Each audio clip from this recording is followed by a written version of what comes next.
शत्रुता करके भगवान का भजन तो कोई वही करेगा जिसकी भुजाओं में ताकत होगी। रावण को पता चल गया कि राम आ गए मेरे नजदीक, तो उसने कहा कि राम आ गए तो अब भक्ति से तो ये मिलेंगे नहीं, क्योंकि भक्ति में समय लगता है। राम जब मेरे पास आ गए हैं, नजदीक आ गए हैं, अब मैं भक्ति करूं, और एक तो करना चाहूं तो भी कर नहीं सकता, क्योंकि प्रवृत्ति मेरी राक्षसी है। सब कुछ कर सकता हूं, मैं भक्ति नहीं कर सकता इनकी। रावण ने भोलेनाथ की भक्ति नहीं करी, भोलेनाथ की तपस्या करी। उसने तप किया भोले को रिझाने के लिए। तप में और भक्ति में बहुत अंतर है। भक्ति यदि उसने कर ली होती तो फिर वो राक्षसी क्यों होता महाराज। भक्ति करके राक्षसत्व तो खत्म हो जाता है। पर उसने तप किया, तपस्या करी, और तप के बल पर उसने सब कुछ पाया। पर जब राम जी आ गए तो उसने सोचा कि अब भक्ति में करना भी चाहूं, जिस साधन से वो सहज मिल सकते हैं वो साधन मेरे से होगा नहीं। तामसी देही है, राक्षस कुल में जन्मा, तो बोले मैं इससे बैर करूंगा। बैर, और बैर किया भगवान से, मरते दम तक बैर किया। बीच में कितनी बार मंदोदरी ने समझाया, उनके नाना ने समझाया। रावण कहता बोले मैं सब जानता हूं, मेरे जैसा ज्ञानी कौन होगा, मैं सब जानता हूं, जो तुम उपदेश मुझे दे रहे हो मुझे सब मालूम है, सब मालूम, लेकिन मैं झुक नहीं सकता, मैं अपनी जगह ठीक हूं, ठीक हूं। रावण जानकी का, माता का हरण करके ले गया, लेकिन माता का ख्याल बहुत रखा उसने।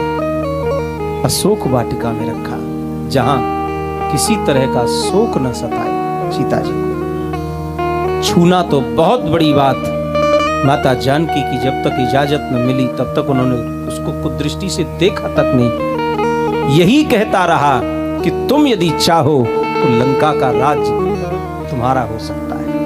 इजाजत मांगता रहा, उसे इजाजत लेने की जरूरत क्या थी। लेकिन वो रावण आज भी जलाया जा रहा है।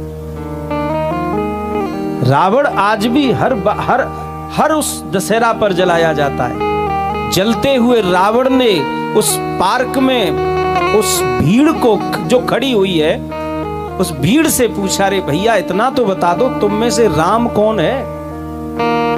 तुम आए हो मुझे जलाने के लिए, इतना तो बता दो तुम में से राम कौन है? चोरी करबे बारो, छल कपट करबे बारो, डकैती करबे बारो, अरे समाज को लूट बे बारो आदमी जाके रावण में आग लगा रहे हो। कौन जाता है रावण में आग लगाने? ऐसे ही कुछ चुने, बोले बाय बुलाओ। रावण में ही ना माने दुनिया में आग लगा के रख रखी है महाराज, ऐसे को बुलाया हो जाए। तो जलता हुआ रावण पूछता है, तुम राम हो? और जो समाज में दिन रात ऐसे कर्म किए जा रहे हैं लोगों के द्वारा, उनके लिए व्यक्ति कभी कुछ नहीं कहता। जलाया उसे जा रहा है जिसने कुछ किया ही नहीं था। वो तो उसकी लीला थी, उसे तो भगवान अपने दरवाजे बुलाने थे। उसने इस युक्ति से बैर साध करके भगवान को अपने दरवाजे बुलाया। जानकी जी का उसने गलत दृष्टि से, गलत भाव से स्पर्श तक नहीं किया। अच्छा, दुर्योधन को कोई नहीं जलाता? जो भरी सभा में एक स्त्री की साड़ी खींच रहा है वो दुशासन, उसे कोई नहीं जलाता। दुर्योधन ने आदेश किया द्रौपदी को नग्न करके और मेरी जंघा पर बिठाओ, उस पापी को कोई नहीं जलाता, भूल गए सब उसे। लेकिन जिस रावण ने कुछ भी न किया, आज वो जलाया जा रहा है। हर साल या कब तक फूकोगे? फुकबे में ना आ रहा भले आदमी। अरे एक बार जलाए दिनो, दो बार जलाए दिनो, जल गए। लाखों का, करोड़ों का खर्चा हो जाता है समाज का, खामा का फूक रहे। याते तो बढ़िया बात दशहरा पे भैया, अब आप ऐसा ही समझ करके उसका सदुपयोग कर लो कि भैया दशहरा पे ठाकुर जी रावण को जो है जीत करके आए, चलो बढ़िया भंडारो करो, सब कुछ जमाओ। रावण मार के आए या खुशी में, रावण तो बहुत दिनन को मर गए हो। और हर बार कहीं ना कहीं घटना होती है महाराज, कोई न कोई ऐसा कांड होता है, कहीं कोई मर जाता है, कहीं एक के ऊपर। अभी एक जगह वीडियो आई थी उस समय अब की दशहरा पे कि पूरा रावण जैसी जलो तो पब्लिक पे गिर गो, ले बेटा मैं तो जल रहा हूँ, बेटा छोड़ू तो मैं हुए ना, तो वहां में केहू मरे, लिया प्रसाद। ये सब चीजें बंद होनी चाहिए समाज में। कब तक जलाओगे भैया उसको? ये सब चीजें बंद होनी चाहिए, रोक लगनी चाहिए इन चीजों पर।